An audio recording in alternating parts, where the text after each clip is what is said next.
Buenas tardes a todas y todos los asistentes a la sexta jornada de UTN Córdoba Investiga.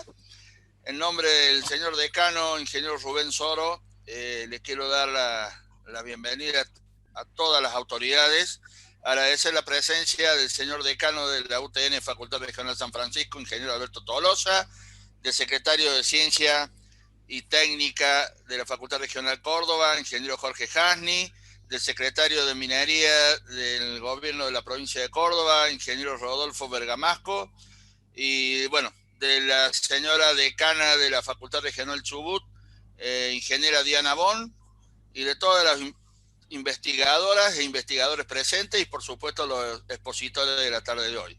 Así que bueno, esperamos estar a la altura de sus expectativas. Simplemente le doy la palabra a Walter para que ya dé inicio a la actividad. Buenas, gracias. Bueno, muchas gracias, Marcelo. Buenas tardes. También saludamos al público general que está participando de esta sexta jornada de vinculación en el marco del programa UTN Córdoba Investiga. Y vamos a dar inicio a esta jornada comentándoles que en esta tarde van a exponer el Centro de Investigación y Transferencia en Tecnología y Estrategia para el Desarrollo, CITED, perteneciente a la Facultad Regional Córdoba, y al grupo de polímero GEPOL, perteneciente a la Facultad Regional de San Francisco.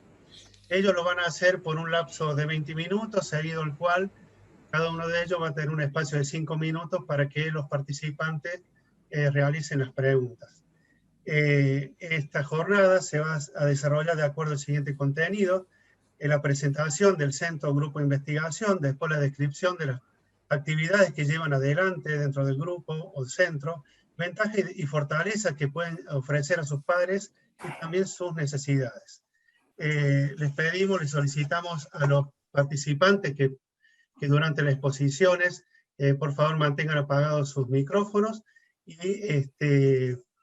que cuando vayan generándose las preguntas, la vayan dejando en el chat, que al finalizar de la exposición de cada uno de ellos, la vamos a leer. Bueno, dicho todo esto, entonces le damos lugar a la primera exposición de esta jornada.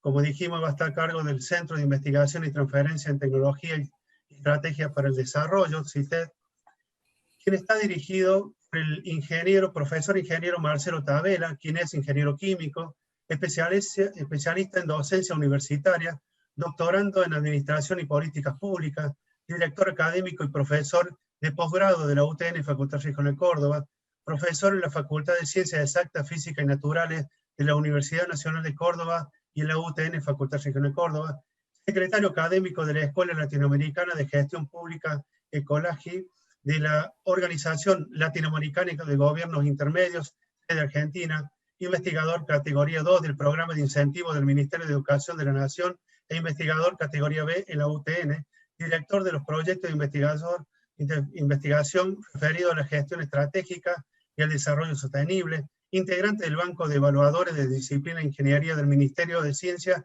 Tecnología e Innovación Productiva de Argentina, entre otros, consultor del Banco Mundial del Programa de Asistencia a Minería Argentina, consultor del Programa de Naciones Unidas para el Desarrollo, entre otros. Fue subsecretario de posgrado y subsecretario de Transferencia Tecnológica en la UTN. Ha realizado innumerables consultorías en gestión de la calidad, estudio de impacto ambiental, entre otros. Estar acompañado por el ingeniero Mario Bartolomeo, quien es director del Grupo de Estudios sobre Energía, GESE, de la UTN Facultad Regional Córdoba, subdirector del CITED, profesor titular de la cátedra Fuentes No Convencionales de Energía del Departamento de Ingeniería Eléctrica, profesor de posgrado en la Maestría de Energías Renovables e Ingeniería Ambiental de la UTN Facultad Regional Córdoba, director y codirector de tesis de maestría, disertante en numerosos congresos nacionales e internacionales, como así también de publicaciones a nivel internacional en temas energéticos, entre otros.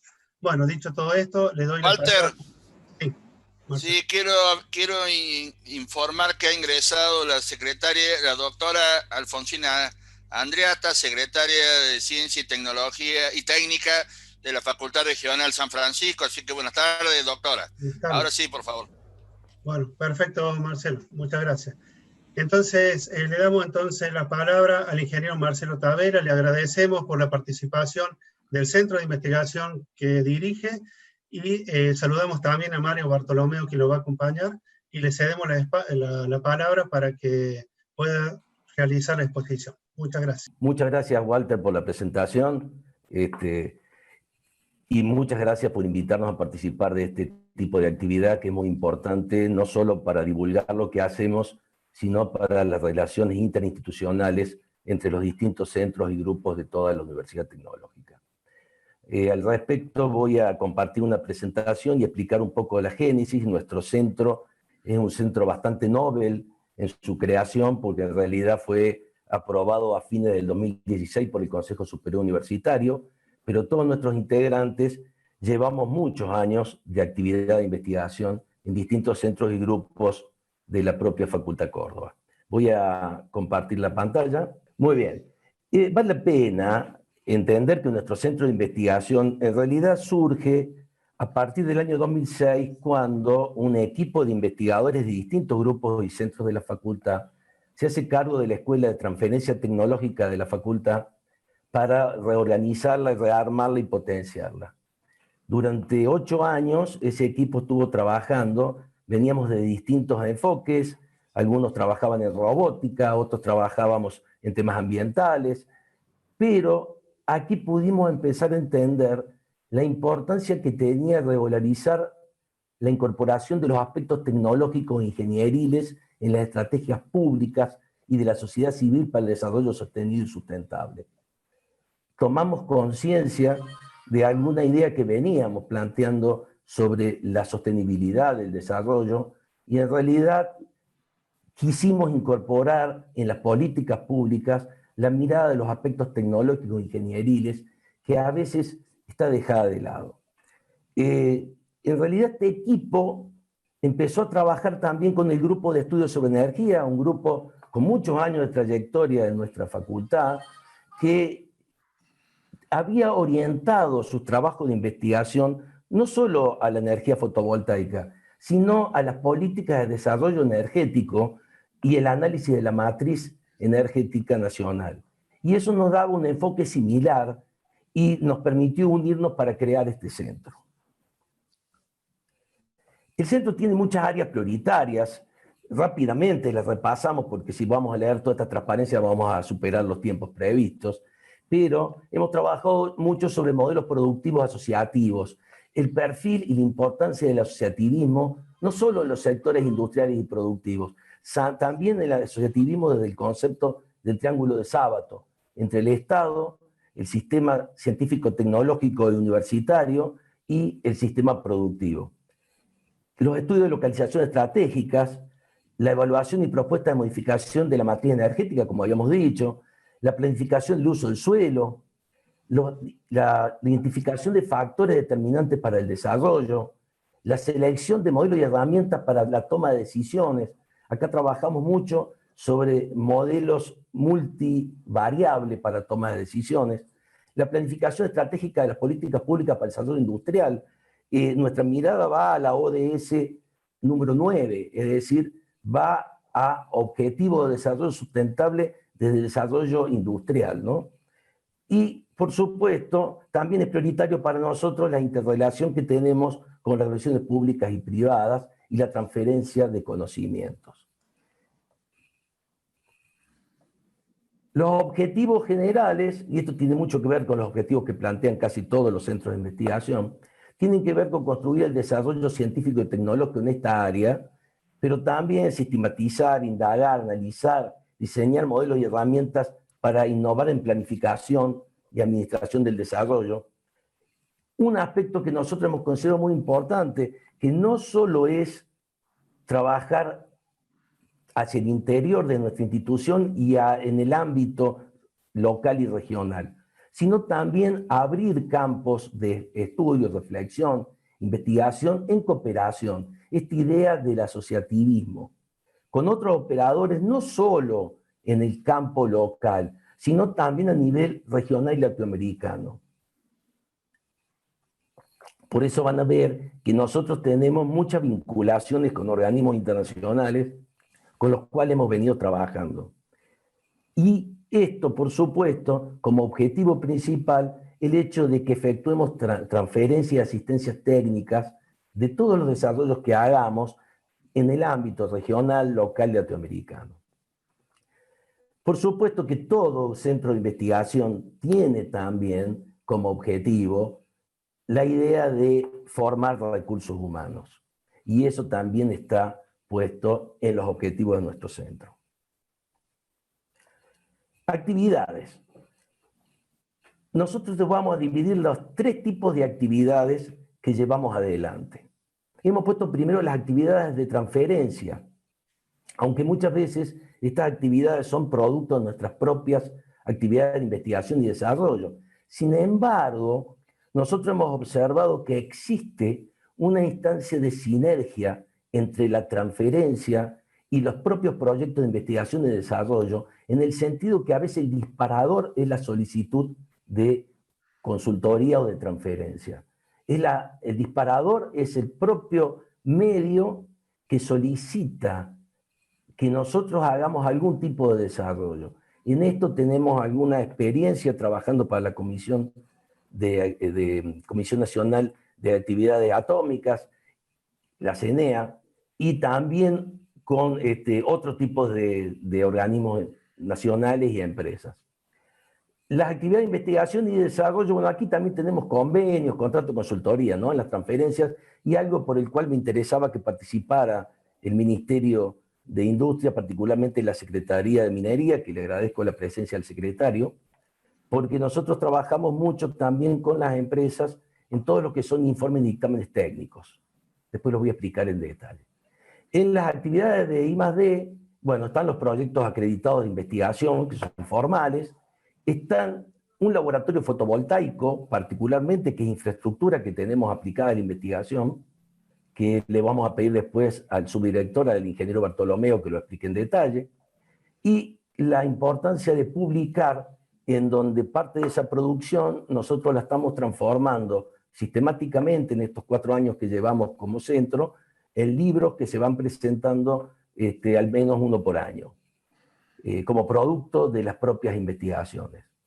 Y finalmente está las actividades de docencia, en donde tenemos una fuerte presencia en la docencia de grado y también en la docencia de posgrado. Decía esto de los informes de dictámenes técnicos. Probablemente es una actividad que nos ha permitido mantener una fuerte relación con el sector productivo y nos hemos constituido como organismos de referencia para este tipo de informes y dictámenes. Rápidamente, los que nosotros hacemos habitualmente son los dictámenes técnicos para los regímenes de importación de, aquí dice bienes integrantes, grandes proyectos de inversión, pero en realidad son la importación de líneas de producción autónomas y completas nuevas.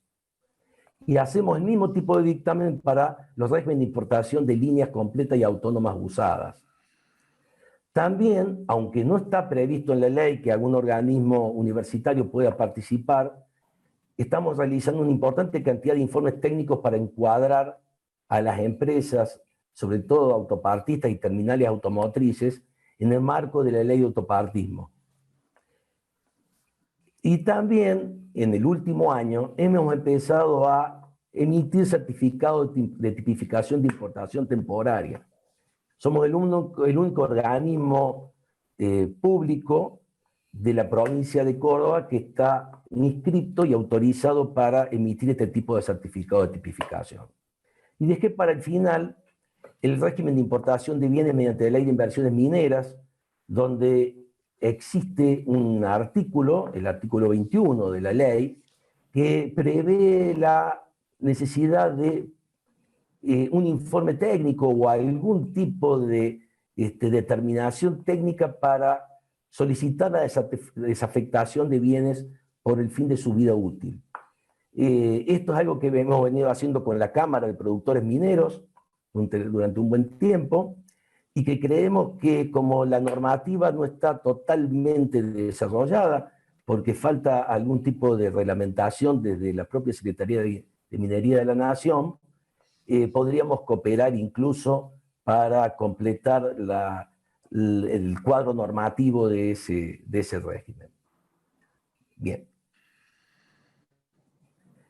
Convenios. Decíamos que algo muy importante para nosotros son los convenios que hacemos institucionales. Acá he puesto lo más importante solamente de los últimos años, y no los que hemos manejado a nivel internacional en años anteriores, cuando el centro todavía no estaba constituido legalmente. Por eso he tomado solo de los últimos años, que es a partir del 2016.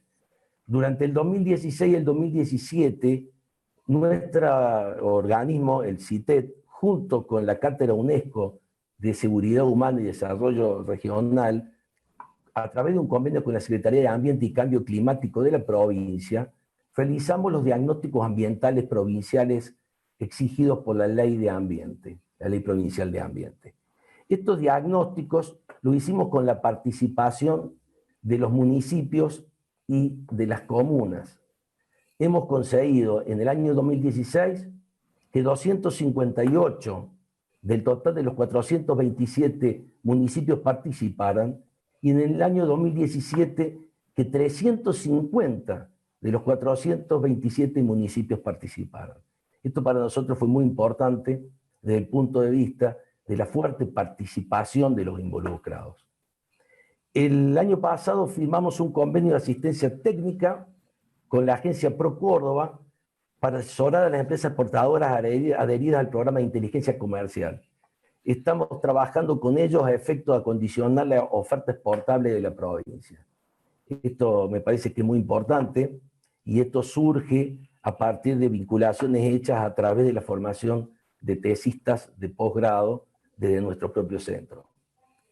Y finalmente, también a fin del año pasado, y en trabajo conjunto con centros de investigación de la Universidad Nacional de Río Cuarto y de la Universidad Nacional de Córdoba y otro centro de la propia Facultad Córdoba, participamos de un convenio de asistencia técnica firmada con la Agencia de Desarrollo Local de Córdoba, ADEC, para elaborar un informe de oportunidad de negocios. Esta fue la parte que nos tocó a nosotros, el informe de oportunidad de negocios, pero el estudio completo donde participamos estos 4 centros de investigación, 2 de la UTN, uno de la Universidad de Río Cuarto y otro de la Universidad Nacional de Córdoba, era un estudio técnico del futuro desarrollo de energías renovables en la provincia de Córdoba.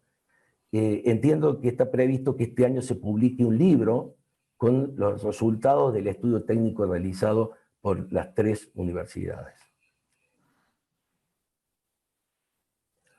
Y acá era un poco lo que yo había comentado, que es nuestra fuerte vinculación institucional, también internacional y también nacional, ¿no? Porque con toda esta institución nosotros tenemos una relación, ya sea integrando sus consejos directivos, sus consejos consultivos, o directamente como representantes de la propia universidad en los foros universitarios. Y en este caso, la Organización Latinoamericana de Gobiernos Intermedios, que agrupa a todos los gobernadores, prefectos de Latinoamérica; la Escuela Latinoamericana de Gestión Pública, que tiene una sede en Cuenca, en Ecuador, y la otra aquí en Córdoba, y que justamente depende de esta organización de la OLAGI; la Red Latinoamericana de la ODS, en donde yo soy integrante, pero uno de nuestros integrantes conforma también la comisión directiva, uno de los integrantes del centro; el Foro de Universidades de la Región Centro; la Federación Latinoamericana de Ciudades, Municipios y Asociaciones de Gobiernos Locales; y finalmente lo que decíamos, que ya habíamos comentado, la Cátedra UNESCO de Seguridad Humana y Desarrollo Regional. Línea de investigación. Estas son las líneas sobre las que trabajamos nosotros como centro. Voy a ocultar el panel que me molesta un poco. Ahí va. Políticas públicas para el desarrollo productivo, políticas públicas vinculadas con el desarrollo productivo, particularmente la actividad industrial y minera; modelo asociativo de desarrollo regional, siempre lo que es asociativismo, articulación, cooperación entre los sectores privados o entre los sectores privados, públicos, universitarios, para nosotros es una línea de investigación fundamental. Los factores de éxito de la sostenibilidad, de la actividad industrial particularmente; los estudios de localización sustentable, generalmente como estudios con modelos multivariables o multidimensionales; y las energías renovables. Los proyectos que hoy tenemos vigentes son estos 4. 3 en el marco del sistema científico-tecnológico de la universidad, que 2 de ellos dentro del programa de incentivos, identificación y evaluación de factores de éxito para la competitividad y la sustentabilidad de las pymes del sector metalmecánico de la provincia de Córdoba. Este es un proyecto. El otro, el impacto de los objetivos de desarrollo sostenible en la Agenda 2030 en el currículo de la carrera de Ingeniería Industrial de la UTN Facultad Regional de Córdoba, un proyecto que empezó este año. La red inteligente de generación solar fotovoltaica distribuida, este es un proyecto que tiene financiamiento del COFECIT. El ingeniero Bartolomeo después se va a explayar un poquito más. Y finalmente, el análisis de impacto, y esto le interesa al Ministerio de Industria, el análisis de impacto de los regímenes provinciales de promoción industrial en el desarrollo productivo de la provincia de Córdoba. Es una evaluación de una política pública que nosotros consideramos que en la provincia de Córdoba la promoción de la actividad industrial no es una política solo de gobierno, sino una política de Estado, con más de 80 años de trayectoria, y estamos evaluando justamente los instrumentos promocionales que son las últimas leyes y las leyes vigentes. Y acá dejo en manos de Mario la presentación, yo completo, dejo de presentar y le permito a Mario que él levante su presentación. Bien, gracias Marcelo. Recién en la línea de investigación, mi colega hablaba de energías renovables, particularmente energía solar fotovoltaica. En correspondencia con ello, es una línea de investigación que nosotros hemos asumido con mucho interés. Está la Ley Nacional 27.424, que es de generación distribuida, donde habilita a consumidores de electricidad a convertirse en generadores a partir de fuentes de energía renovable para el autoconsumo y eventualmente para la inyección a la red pública de distribución. Córdoba adhiere a esa ley nacional, promulga una ley provincial con su respectivo decreto, y ese decreto debió ser reglamentado y estuvo a cargo del CAPEC, Comisión Asesora de Políticas Energéticas de Córdoba, donde nuestra facultad, desde el Grupo de Estudios sobre Energía y como integrantes de este centro CITEC, fuimos miembros activos y entregamos importantes aportes técnicos al respecto de esa reglamentación. Y lo pudimos hacer porque contábamos con este laboratorio fotovoltaico. Ustedes pueden ver ahí una de las partes principales del laboratorio, que es el generador fotovoltaico, una superficie aproximadamente colectora de 17 metros cuadrados, son 8 paneles de 240 vatios cada uno, lo que me hace una potencia instalada de aproximadamente 2 kilovatios. Está ubicado en un lugar estratégico, está en el cantero que separa 2 paños de la playa de estacionamiento. La primera condición que nos propusimos es que estuviera en un lugar sumamente visible a todo el público que transita en la facultad, porque justamente queríamos fomentar este tipo de instalaciones de generación de origen renovable, fotovoltaica y distribuida. Es una instalación fija, tiene una inclinación del orden de los 26-27 grados con respecto al horizontal. Eso es una inclinación óptima para un colector fijo, a los efectos que durante el año se colecte la mayor cantidad de energía, es decir, del 1 de enero hasta el 31 de diciembre. Está orientada hacia el norte, y siguiendo, digamos, una estética con el cantero, el norte de este paño que ustedes están observando ahí está difiriendo 2 o 3 grados con respecto al norte geográfico, cosa que es algo sumamente insignificante. Se hizo un estudio de sombras a los efectos que los edificios vecinos que tenemos en la facultad circundantes en cualquier época del año no nos diera una porción de sombra sobre esa superficie, porque si no se anula la generación fotovoltaica.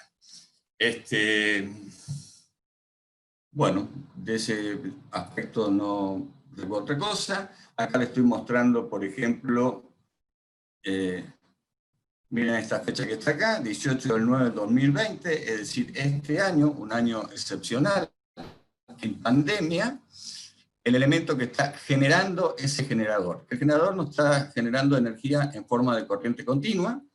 Esa corriente continua, canalizada en forma subterránea, va a otro elemento sumamente importante, que es un inversor, que es el que convierte la corriente continua en corriente alterna, es decir, una forma apta para el consumo, y nos hemos conectado en una fase del laboratorio del Departamento de Energía Eléctrica a los efectos de hacer una simulación de una generación distribuida del sector residencial. Al sacar esta pantalla, esta captura del septiembre del 2020, ustedes ven que es puramente la generación del generador solar, y esta línea que ustedes ven negro acá es el consumo que tiene el laboratorio, sumamente bajo, no llega a 100 vatios, que son algunos equipos que están conectados sin trabajar, pero con, digamos, el consumo de stand-by, como incluso el mismo tablero de comando y protecciones del generador, del inversor, de la alarma, etc. Entonces tenemos un consumo constante, es decir, esto prácticamente no ocurre en un domicilio, es decir, vamos a tener consumos variables porque la modalidad de consumo es así con variaciones. Pero es importante señalar, esta es la curva de potencia, que nosotros la estamos midiendo en el eje vertical. Estamos muy próximos, digamos, al equinoccio de septiembre, estamos llegando cercano a los 1600 vatios, 1,6 kilovatios, y esta área que vemos gris, digamos más oscura, ese consumo de energía desde las 7 de la mañana hasta las 5, 5 y media de la tarde, digamos, es proporcionada por nuestro generador solar.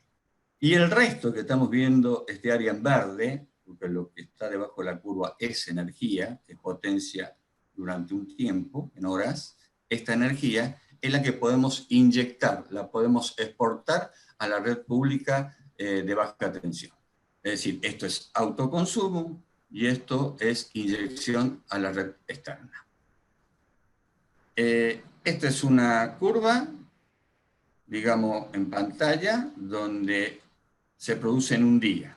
Estos están asociados, digamos, en una planilla Excel que se va registrando valores con intervalos del tiempo, donde podemos asociar la radiación solar global en ese momento, donde podemos también asociar la temperatura de la celda que va influyendo. Entonces estamos viendo cómo es, digamos, el comportamiento de la generación y la entrega de energía de nuestro generador para poder inyectar en un domicilio particular, en un domicilio residencial.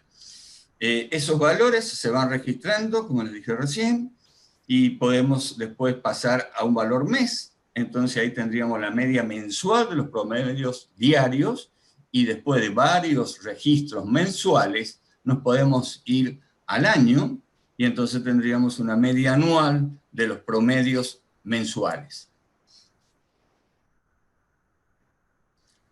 Aquí ya estoy en un día del año pasado, octubre del 2019, y ustedes ven que ya esta línea negra, que es el consumo que tiene esa fase en nuestro laboratorio de ingeniería eléctrica, tiene una trayectoria, digamos, irregular, porque la modalidad del consumo es irregular. Estas son horas de la madrugada, más o menos constantes, ¿sí? Pasadas las 7 de la mañana, o a partir de las 7 de la mañana, estamos en verano, en octubre, empieza a generar nuestro generador fotovoltaico. Aquí se corta porque yo corté, ¿no es cierto?, la captación de la pantalla, no es que se terminó de generar, esto seguiría así abajo. Y entonces, a la mañana temprano, el consumo, que esta línea negra, aumenta, ¿sí? Bueno, cuando ese consumo aumenta, toda esta área que está aquí esa energía que le está entregando el generador solar.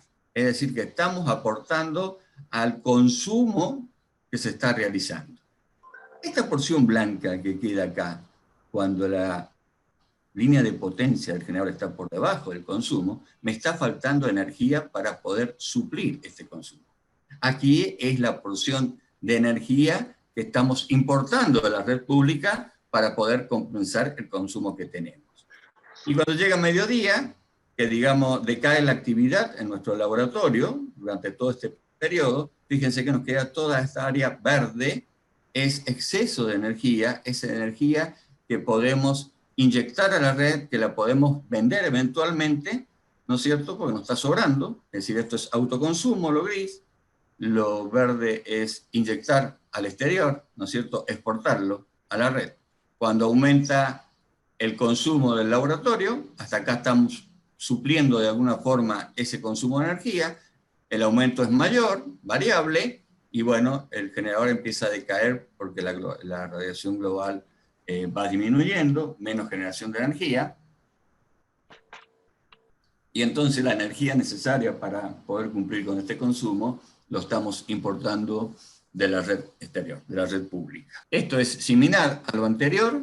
Presten un poquito más de atención. Lo azul es consumo, lo que consume el laboratorio, ¿sí? Lo verde es la potencia que le saco a la línea exterior, a EPEC, para ser más concreto, y lo violeta es lo que estamos produciendo con el generador fotovoltaico. Durante la madrugada, digamos que el consumo con la línea, digamos, de EPEC están superpuestas, estamos acá. En cuanto el generador con su violeta empieza a generar energía, fíjense ustedes cómo el consumo está por arriba, lo que le sacamos de EPEC está por debajo porque estamos aportando con energía propia. En esta parte central, que es la parte del valor medio, mediodía, 12, 1 de la tarde, 13, 3 y media, 13:30, perdón, fíjense cómo el consumo decae, nos sobra energía de producción, por lo tanto a la red eléctrica de PEC no le sacamos nada, no estamos autoabasteciendo, por decir así, y nos está sobrando esta energía para exportar. Después cuando crece el consumo en azul, bueno, le estamos sacando a EPEC menos cantidad porque hay este aporte de energía de nuestro generador solar. Bueno, yo acá voy a dejar y le voy a dar pase a Marcelo para que dé el cierre. ¿Puede ser? Gracias, Mario. Y vamos a hablar un poco de producción científica, rápidamente terminando.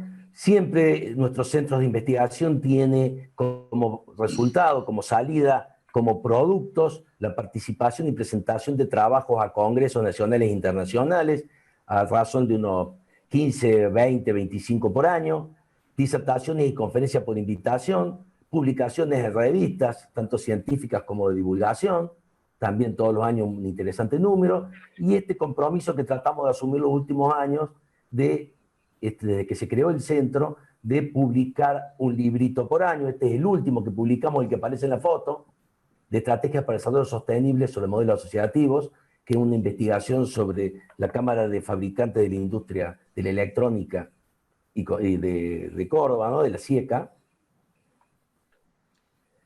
La docencia, como decíamos, está muy extendida porque los contenidos que nosotros llevamos adelante claramente son transversales a todas nuestras carreras, y eso lleva a que de los 9 departamentos académicos que tiene la facultad, dictemos clases en 7 de ellos y en varias de las carreras de posgrado. Incluso la nueva carrera de ciencias regionales que estamos haciendo con una universidad alemana. La formación de recursos humanos también debe ser siempre un objetivo de cualquier centro de investigación, no solo por la participación de becarios alumnos y becarios graduados, sino también por la dirección de tesis. Y esto que estamos poniendo aquí son la producción de nuestro centro en los últimos 3 años y medio que tenemos desde que se creó.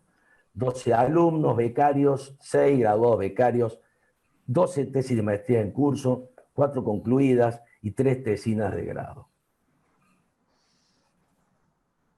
Cerrando entonces, muchas gracias, y los datos nuestros de contacto para los que le interesen, y como dije oportunamente, nos interesa el trabajo colaborativo y asociativo, no solo con las empresas o con las instituciones del Estado, sino también interinstitucional entre los distintos centros y grupos de las distintas facultades de la UTN, para lo cual nosotros estamos abiertos a cualquier propuesta de proyecto y trabajo en conjunto.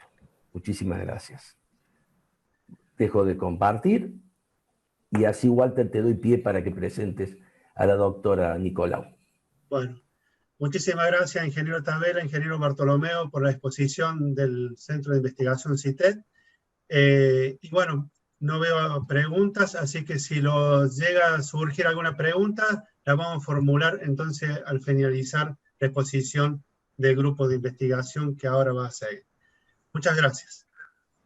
Vamos a continuar entonces con la segunda exposición de esta tarde, y lo va a hacer el grupo de polímero GEPOL, perteneciente a la Facultad Regional San Francisco, quien está dirigido por la doctora Verónica Nicolau, quien es doctora en química en la Universidad Nacional del Litoral. Trabajó en el Centro Sociedad Anónima como analista de laboratorio y responsable de diseño y desarrollo. Actualmente se desempeña como profesora titular categoría A e investigador adjunto del CONICET en la Universidad Tecnológica Nacional Facultad Regional San Francisco. Ha dirigido numerosos proyectos de investigación y recientemente dirige un proyecto que integra al Banco Nacional de Proyectos de Desarrollo Social y Tecnológico que administra el Ministerio de Ciencia, Tecnología e Innovación de la Nación. Sus principales actividades de investigación se enmarcan en la síntesis, caracterización y modelado matemático de polímeros, así como el desarrollo de nuevos polímeros biobasados y procesos de polimerización sustentables. Ha publicado trabajo en revistas, dirigió tesis doctorales y está dirigiendo otras en el marco de desarrollos tecnológicos asociados a distintas empresas. Bueno, dicho todo esto, entonces le cedo la palabra a la doctora Verónica Nicolau. Le agradecemos la participación del grupo que usted dirige. Buenas tardes, Verónica, el espacio es de usted. Buenas tardes, ¿qué tal? Muchas gracias por la presentación. Y también agradecerles no solo a la Secretaría de Vinculación Institucional y Responsabilidad Social Universitaria y a la facultad, a la Regional Córdoba por la invitación. Como Walter dijo, el grupo nuestro es el grupo de polímeros perteneciente a la Facultad Regional San Francisco, y este año es un año muy especial para nuestra regional, no solo por el tema de la pandemia de público conocimiento, sino porque además nuestra regional está cumpliendo 50 años. Bien. No pasa. Bueno, nuestro grupo de polímeros se fundó en el año 2001 y hasta el año 2015 estuvimos trabajando desarrollando las actividades como grupo facultad. Recién en el año 2015 fuimos reconocidos como grupo UTN, y ahora el 5 de diciembre vamos a cumplir nuestros primeros 5 años como grupo UTN. Además de mi participación como directora del grupo, el grupo está integrado por 4 docentes investigadoras responsables de la formación de recursos humanos, de becarios. Actualmente participan del grupo 12 becarios, estudiantes SAE, con becas de la SAE, con becas de rectorado. También integran el grupo 2 becarios graduados con beca BINIT, el ingeniero Lucio Chapero, que está realizando su trabajo de tesis doctoral, y la docente Paola Chapero. Ahora bien, el grupo, como les dije, se denomina como grupo de polímeros, pero quisiera brevemente introducirlos a todos. Creo que la mayoría sabe, pero me gustaría darles una breve definición de lo que es un polímero. Un polímero, como su nombre lo indica, poli quiere decir mucho y mero unidad, es decir, un polímero es una molécula que está formada por numerosas unidades repetitivas. Esas unidades están unidas covalentemente, y uno de los polímeros, quizás el más conocido o más nombrado, es el polietileno. con el polietileno se pueden fabricar numerosas, o tienen numerosas aplicaciones, se pueden producir desde material descartable hasta chalecos antibala. Entonces quizás la pregunta sea, ¿por qué con un mismo material, que desde el punto de vista químico, de su estructura molecular, tiene la misma composición, puedo obtener o fabricar materiales que tienen propiedades tan distintas? La resistencia quizás mecánica de un envase descartable no va a ser la misma que tenga un chaleco antibala. Y la respuesta está en que estos polímeros, a diferencia de otros materiales como los metales y los cerámicos, tienen una distribución de pesos moleculares, es decir, el peso molecular va a depender de la cantidad de unidades repetitivas que tenga esa molécula. Entonces, un polímero no tiene un peso molecular único, sino que va a presentar una distribución de pesos moleculares dependiendo de cadenas más largas, cadenas más cortas, cadenas medias. Es por eso que cuando uno menciona a los polímeros, específicamente los polímeros de síntesis, como el caso de polietileno, polipropileno, muchas veces están asociados con un peso molecular que se refiere al valor medio, es decir, al peso molecular medio. Ahora bien, los polímeros sintéticos tienen numerosas ventajas, quizás con otros, si los comparamos con otros materiales. Por ejemplo, son económicos, su baja densidad, son durables, es decir, una de sus principales características es la durabilidad en el tiempo. Pero así como tienen ventajas, también presentan ciertas desventajas como la materia prima a partir de la cual se los obtienen. Básicamente los polímeros de síntesis se obtienen a partir de petróleo o de gas, que todos sabemos que es un recurso no renovable. Estos polímeros van a ser procesados y a partir de estos polímeros, a partir de su procesamiento, se obtienen productos.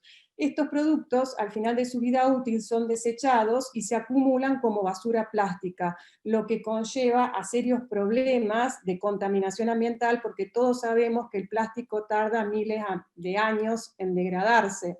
Si bien hay soluciones parciales, porque ninguna de ellas es una solución total, como es la incineración, el reciclado y la reutilización, no terminan de resolver el problema en su totalidad. La incineración, porque todos sabemos que conlleva la generación de dióxido de carbono y a incrementar el efecto invernadero.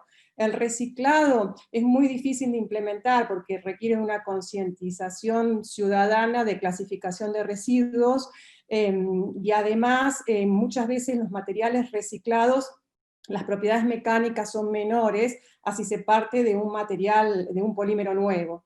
Y en cuanto a la reutilización también es bastante complicado porque en una sociedad de consumo es muy difícil que los ciudadanos pierdan confort, digamos, lavando vasos descartables y volviéndolos a reutilizar.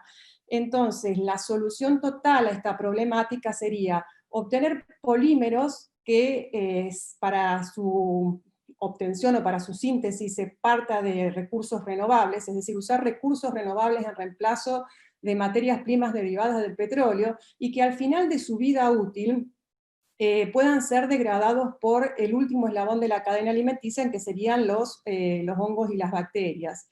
Es decir, su máxima, una de sus principales propiedades, sus ventajas, que es la durabilidad, los convierte en su principal enemigo a la hora de deshacernos de ellos, porque no se degradan. Entonces, siguiendo esta tendencia mundial, que es la de usar recursos renovables en la síntesis de los polímeros y desarrollar materiales que al final de su vida útil puedan ser degradados, es por eso que el principal objetivo de nuestros grupos es desarrollar nuevos materiales biobasados y tecnologías sustentables, es decir, que el proceso de obtención también de ese material sean más amigables con el medio ambiente. Si bien los objetivos de nuestro grupo son principalmente académicos, también procuran resolver problemas tecnológicos, es decir, problemas del sector productivo. Las principales líneas de investigación de nuestros grupos están, podríamos decir que son estas tres. Nosotros básicamente trabajamos en la síntesis de materiales compuestos a partir de ligninas. La lignina es el principal adhesivo de las plantas superiores, que junto con la celulosa forman el tejido de sostén.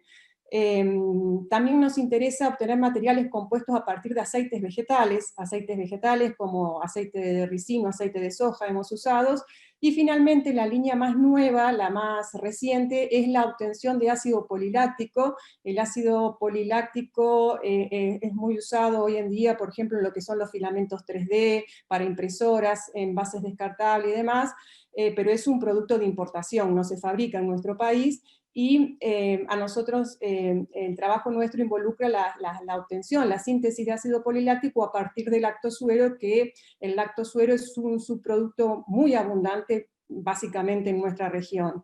Entonces, la idea de esta presentación es comentarles un poco cuál es nuestro trabajo para, al final de la presentación, poder establecer algunos puntos quizás que nos permitan incrementar el trabajo entre las distintas regionales. En relación a la primera línea de investigación, los materiales compuestos a partir de ligninas, básicamente nos interesa el estudio de las resinas de lignina, fenolformaldehído, para laminados de alta presión. Como les mencioné, nuestro trabajo básicamente está asociado con empresas locales. Estos resultados son de interés para la empresa Centro Sociedad Anónima, que produce laminados decorativos marca Carical. En primer lugar, estas resinas fenólicas se producen a partir del fenol. El fenol es muy reactivo, a diferencia de la lignina, y la idea de utilizar lignina en reemplazo de fenol es justamente por la similitud estructural entre ambos compuestos. Es decir, si observamos, la lignina es un polímero que está constituido por anillos polifenólicos, y las resinas del formaldehído, del fenol formaldehído, también es una estructura polifenólica. Eso sugiere el posible reemplazo de fenol por lignina.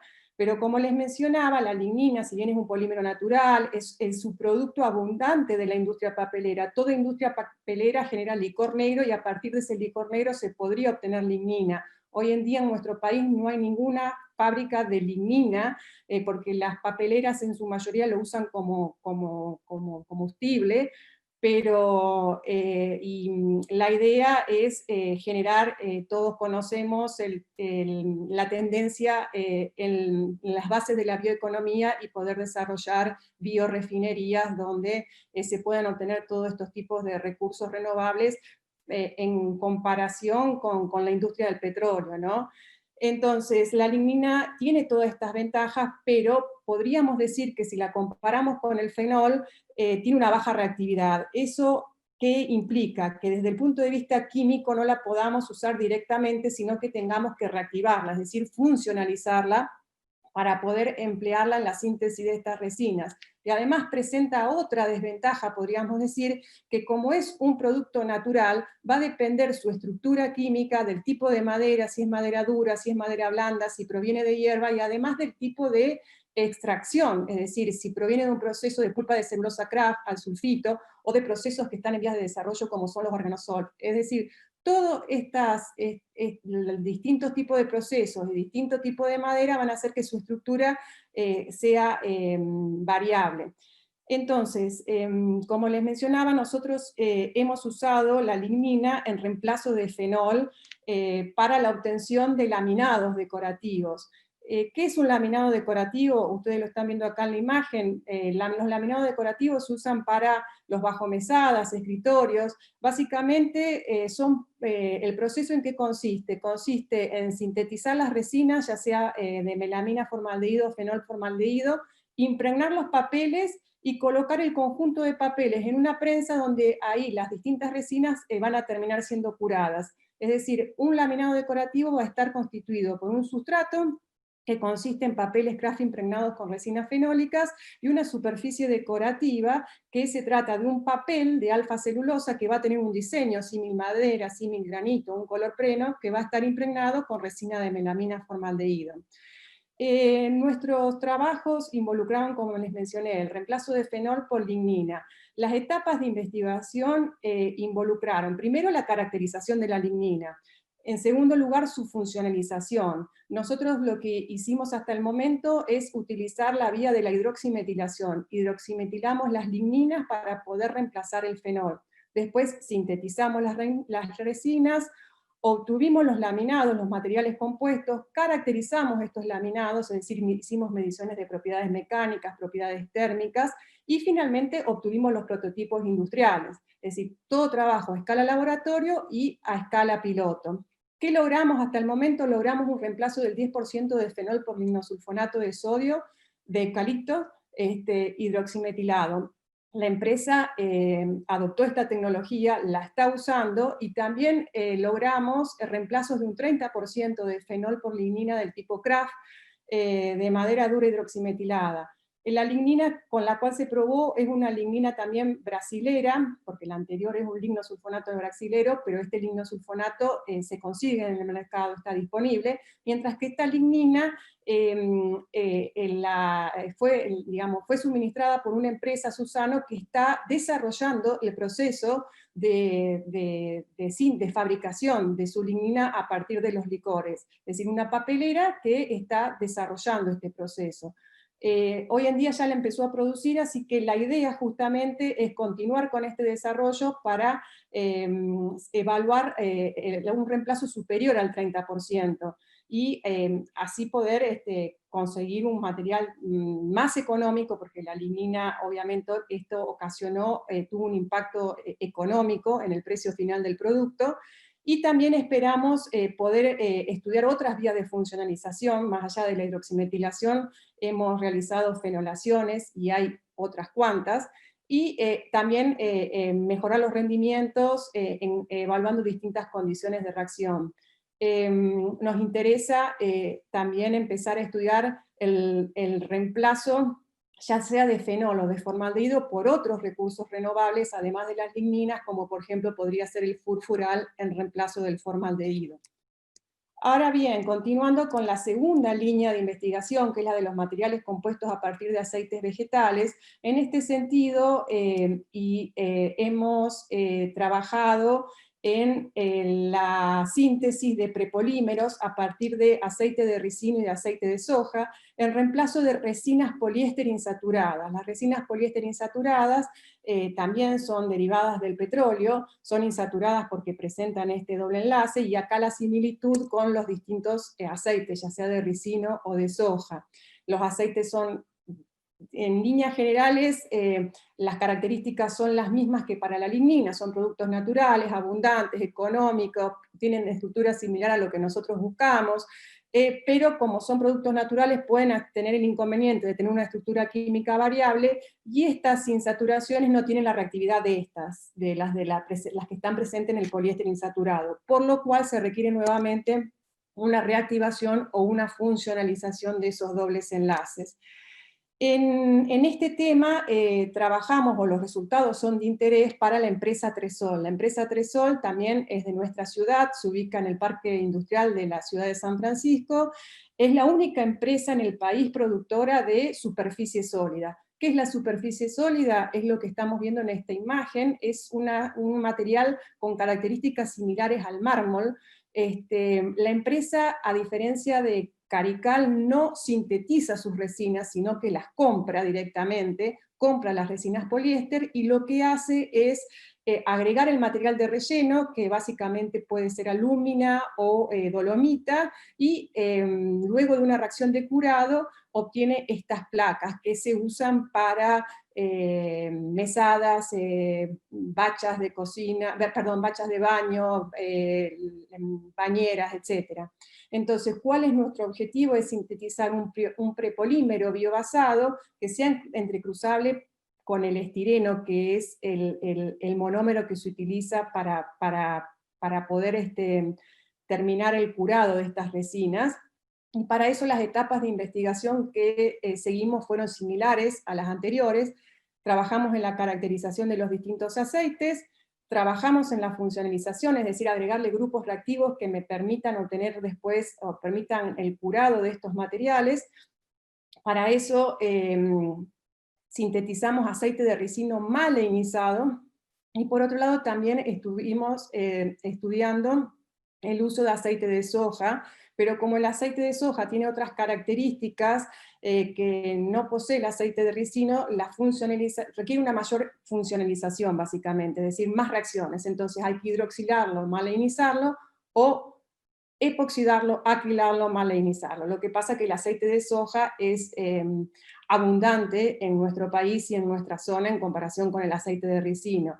Entonces, con estos aceites funcionalizados obtuvimos los materiales compuestos, los caracterizamos, nuevamente hicimos mediciones de propiedades térmicas, mecánicas, y pudimos obtener materiales con un reemplazo del 50% de la resina poliéster tradicional con nuestros prepolímeros biobasados, con propiedades mecánicas similares a las superficies sólidas convencionales.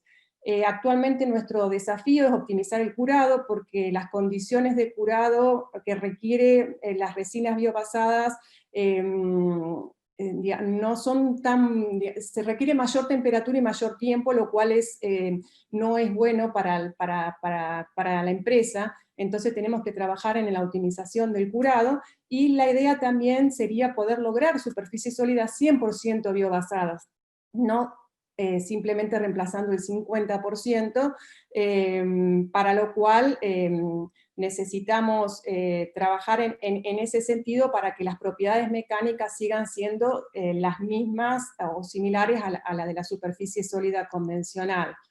Y finalmente, en relación a la última línea de investigación que les mencionaba, que es la asociada al ácido poliláctico, nosotros decidimos iniciar una nueva línea, y la idea era utilizar justamente el lactosuero, porque el lactosuero es abundante, es un problema, digamos, no solamente a nivel país, sino a nivel mundial. Como ustedes ven, en el mundo se generan aproximadamente 110, 115 millones de toneladas métricas por año de lactosuero. Solamente se industrializa el 55% y el 45% se desecha. El desecho del lactosuero genera contaminación de los suelos, contaminación de las aguas. En el caso de la Argentina, se producen aproximadamente 11.500 millones de leche por año, el 48% se destina para la elaboración de quesos, y acá se generan 4.200 millones de litros de suero. Solo el 40-45% se industrializa, y es industrializado por 7 u 8 empresas, y el resto se desecha. Es así que lo que nosotros hicimos fue utilizar el lactosuero como medio de fermentación para la obtención de ácido láctico. Es de destacar que ni el ácido láctico ni el ácido poliláctico se producen en el país. Y el ácido láctico, además de servir de precursor del ácido poliláctico, tiene numerosas aplicaciones en la industria alimenticia, industria farmacéutica, con lo cual también podría comercializarse o seguir este proceso y detenerlo en la primera etapa. El ácido láctico obtenido por fermentación lo polimerizamos y obtenemos el ácido poliláctico. Entonces, el ácido poliláctico que se obtiene, dependiendo de las condiciones de polimerización, va a tener distintas aplicaciones. No solamente, como les mencioné antes, por ejemplo, para la obtención de filamentos 3D, para todo lo que es el tema de impresoras, se pueden obtener envases descartables, se pueden hacer prótesis, se pueden utilizar para lo que es liberación controlada de drogas en la parte de medicina. Todo eso requiere que distintas propiedades, y esas propiedades se pueden manipular con las condiciones de reacción durante la polimerización. Nosotros básicamente hemos obtenido ácido láctico con una productividad de 3,10 gramos por litro por hora, que es bastante buena, a partir de 5 cepas de bacterias ácido lácticas que hemos aislado de la región centro del país. Es decir, no estamos usando bacterias modificadas genéticamente, sino que son bacterias aisladas de la región.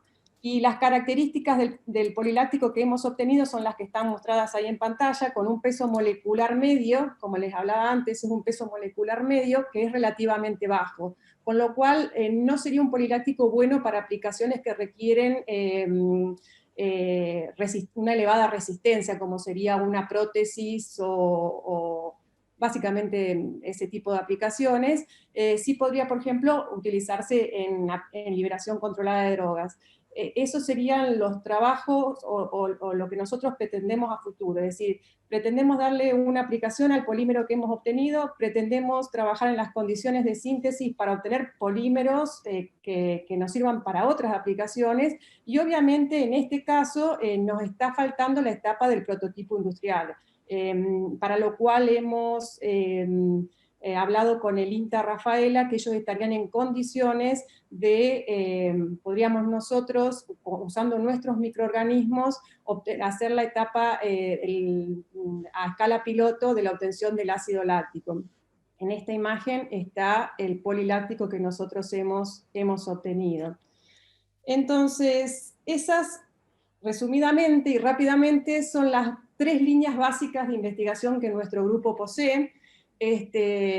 Paralelamente a todo este trabajo de investigación, siempre hemos publicado nuestros resultados en distintos congresos nacionales, internacionales, en revistas científicas indexadas.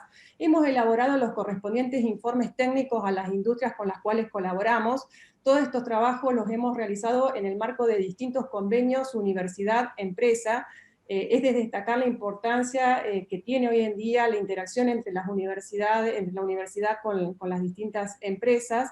En el marco también de todo esto, de este trabajo, a lo largo de todos estos años, como les mencioné, desde el 2001 hasta el 2020, básicamente son 20 años que han transcurrido, hemos formado 39 becarios, 39 han pasado por el grupo becarios alumnos, han también pasado con nuestro grupo 9 graduados, y es de destacar quizás, o lo que quisiera compartir con ustedes, que dentro de los 4 docentes que les mencionaba al inicio, que integran el grupo responsable, los 4 docentes, incluida yo como directora del grupo, nos hemos formado dentro del grupo en la parte, en lo que respecta al posgrado. En el año 2006 yo defendí mi tesis doctoral en un tema de las resinas del formaldehído, básicamente el modelado matemático de la síntesis de las resinas del melamina formaldehído en el marco de una beca cofinanciada con la empresa Carical. La doctora Taberna se formó en la síntesis de las resinas del fenol formaldehído modificadas con lignina. En el marco de su trabajo de tesis doctoral, obtuvo una mención especial en el taller de Costa Rica, que le permitió como premio asistir a la ACS, a la National Meeting en Estados Unidos. Los resultados, como les mencioné, siempre fueron publicados, transferidos a la empresa, y también participaron numerosos becarios de grado. En diciembre del año pasado defendió su tesis la doctora Caula, también responsable de nuestro grupo de investigación, en el marco de lo que son las resinas de urea formaldehído. Estos resultados fueron transferidos a la empresa Neoplac, que fabrica tableros aglomerados marca Neoplac, la empresa de tableros del Paraná, es una empresa hermana de Carical, que lamentablemente hoy en día no existe más porque se incendió, estaba en Figueras. De la misma manera, en marzo de este año, la doctora Bernard, que también es docente investigadora responsable de nuestro grupo, defendió su tesis en el tema o en la línea de investigación asociada a los aceites vegetales, donde la empresa interesada por los resultados es Tresol. Y actualmente hay 2 becarios doctorales, la ingeniera Garnero, que es docente de la facultad e integra el grupo responsable, que está pronto a defender su tesis, estimo más que será en diciembre. El tema de su tesis está vinculado a la obtención del ácido poliláctico a partir de las bacterias lácticas y del lactosuero, y es de destacar que este proyecto en el año 2018 fue presentado a la aceleradora BioR de CONICET y resultó uno de los 6 proyectos finalistas en el Demo Day, que se hizo en noviembre de este año. Y finalmente, el ingeniero Lucio Chapero está trabajando en la modificación química de ligninas para su empleo en el desarrollo de nuevos materiales. él hizo una estadía en Brasil, en un instituto bajo la dirección de la doctora Esperidiana Moura. Parte de esos resultados van a estar, son los resultados de su tesis, y las ligninas en este caso fueron empleados como relleno de polietileno, por eso los resultados son de interés para la empresa WINSA de nuestra ciudad. Para finalizar, y creo que quizás sea lo más importante, o creo que es lo que es el objetivo de estas charlas, es mostrar un poco cuál es la oferta que nosotros como grupo podemos brindarle al resto de los grupos de las distintas regionales, y quizás qué es lo que nosotros podríamos tomar de otros grupos o capacidades que el resto tenga. Es decir, por un lado nosotros podemos trabajar en la caracterización de ligninas, podemos trabajar en la funcionalización de estas ligninas, podemos trabajar también en la funcionalización de distintos aceites vegetales, sintetizar resinas del formaldehído, sintetizar prepolímeros para ser empleados en reemplazo de las resinas poliéster, obtener laminados, obtener los laminados no solo a escala laboratorio, sino prototipos industriales. Como mantenemos buena relación y continuamos con los convenios de colaboración con estas empresas, no habría ningún inconveniente en hacer un desarrollo en conjunto con otras regionales. También podemos obtener superficies sólidas, tanto a escala laboratorio como el prototipo industrial. Me olvidé de comentarles que el tema de la obtención del laboratorio de los laminados es factible porque poseemos una prensa de laboratorio para hacer los desarrollos de este tipo de materiales.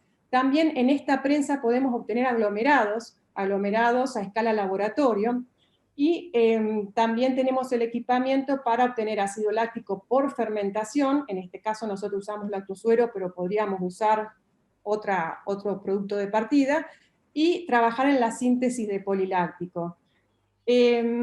Para ello serían bienvenidas si otros grupos están trabajando o teniendo ligninas. De hecho, nosotros hemos entablado relación con el grupo Kimobi, con el centro, perdón, Kimobi de resistencia. Ellos nos han provisto de distintos tipos de lignina. Por ejemplo, la lignina que les comentaba, a partir de la cascarilla de arroz, la obtuvieron ellos. Nos enviaron las ligninas, nosotros las caracterizamos, las funcionalizamos y las usamos para obtener nuestros laminados. Actualmente tenemos junto con este grupo el proyecto de desarrollo tecnológico, donde la empresa demandante obviamente es Carical. Nos interesa, por ejemplo, nuevas aplicaciones para los aceites vegetales que nosotros funcionalizamos. Es decir, nosotros funcionalizamos aceites vegetales, funcionalizamos ligninas, las usamos para los laminados, las usamos para las superficies sólidas, pero podrían tener otras aplicaciones que le interese a otro grupo. Podemos emplear otros recursos renovables, como les mencionaba. Nos interesa, por ejemplo, si alguien genera distintos rellenos orgánicos o inorgánicos para las superficies sólidas, residuos agrícolas para la producción de aglomerados. Nosotros podríamos usar nuestras resinas, y si alguien, por ejemplo, fue el caso, y lo resalto del Secovi, de la Regional Santa Fe, ellos obtienen o producen, o el interés de ellos básicamente es usar los residuos del algodón, desde el mote del algodón, y nosotros hemos trabajado con ellos en el asesoramiento de cómo catalizar, qué humectante usar en lo que se refiere a las resinas de urea formaldehído.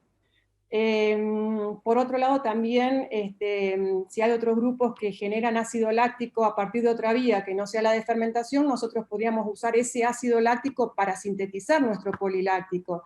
Y como les mencioné, nos interesa muchísimo buscar aplicaciones para el ácido poliláctico que nosotros obtenemos. Es decir, estaría muy bueno si otros grupos podrían utilizar nuestro poliláctico para investigaciones en lo que se refiere a liberación controlada de drogas, u otra aplicación que se le pueda dar al polímero que nosotros estamos obteniendo.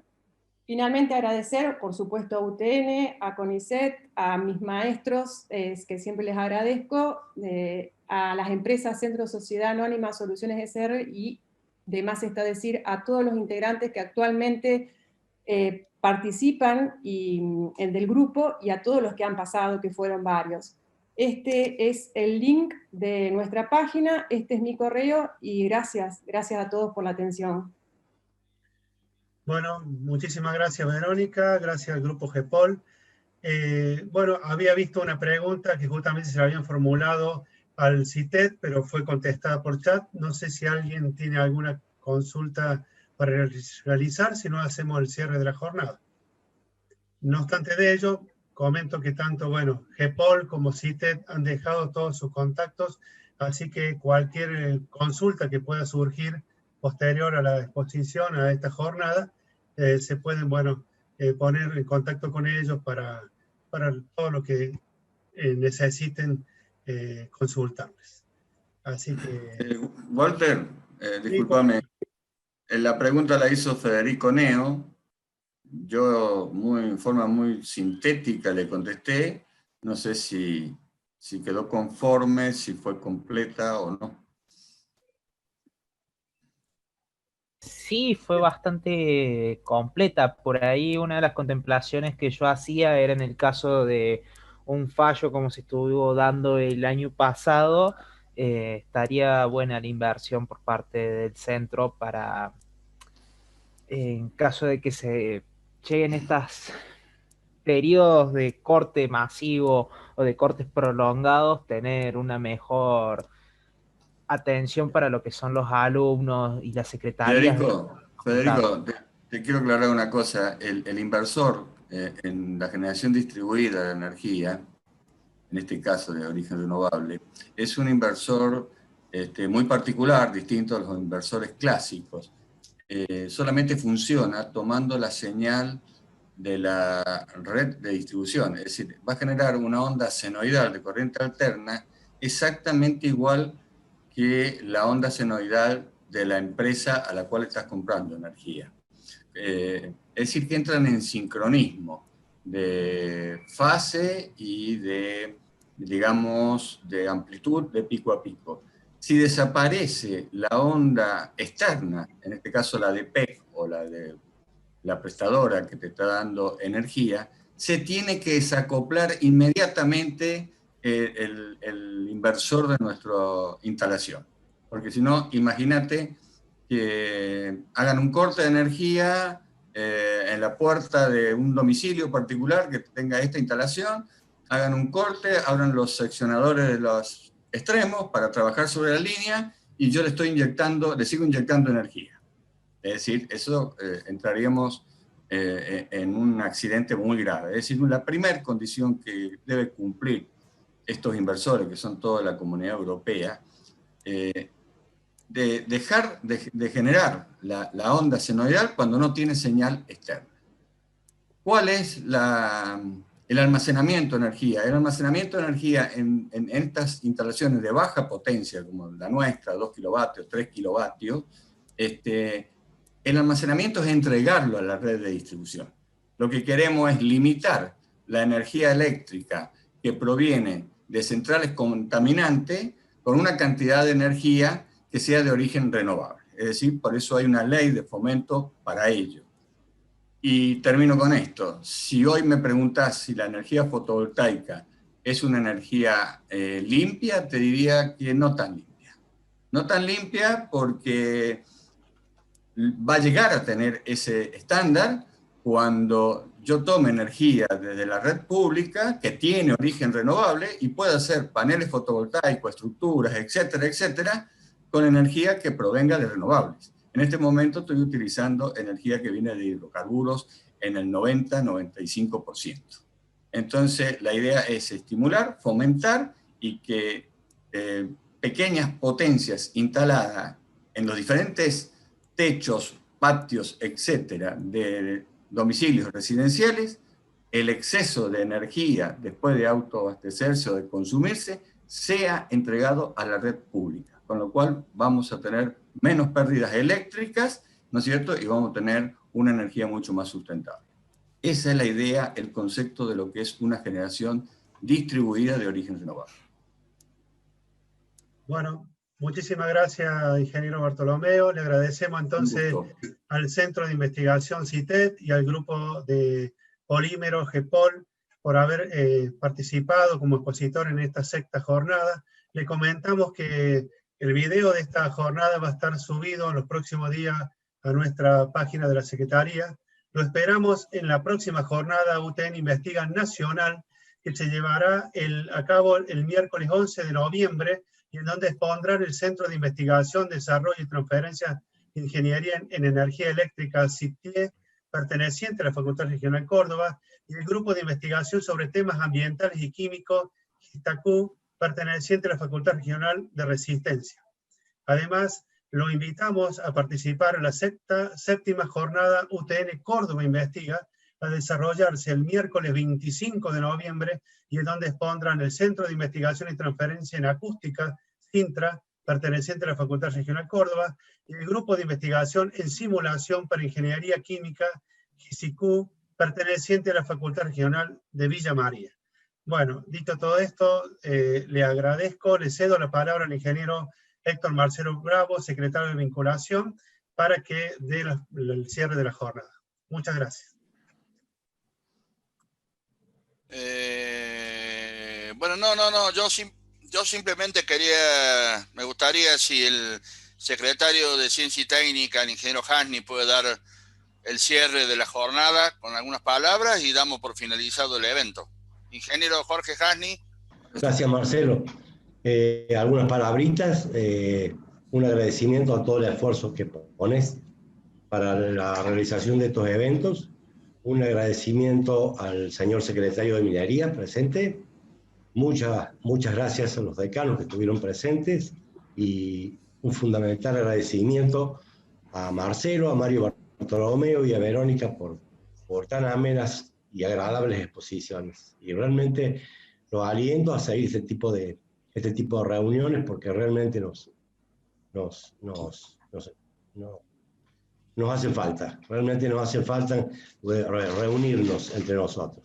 Así que gracias a todos y buenas tardes. Gracias.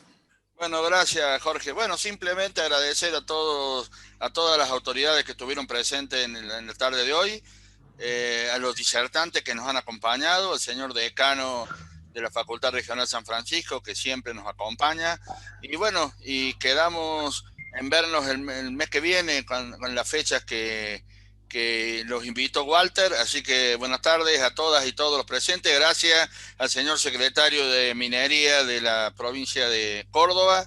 Así que bueno, buenas tardes a todas y todos los presentes, y por favor cuídense mucho, que todavía no tenemos una vacuna y lo único que hay es quedarnos en casa.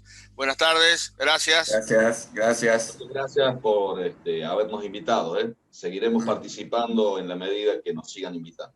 Ha sido un gusto. Muy buenas. Gracias, ingeniero. Igualmente. Gracias, buenas tardes a todos.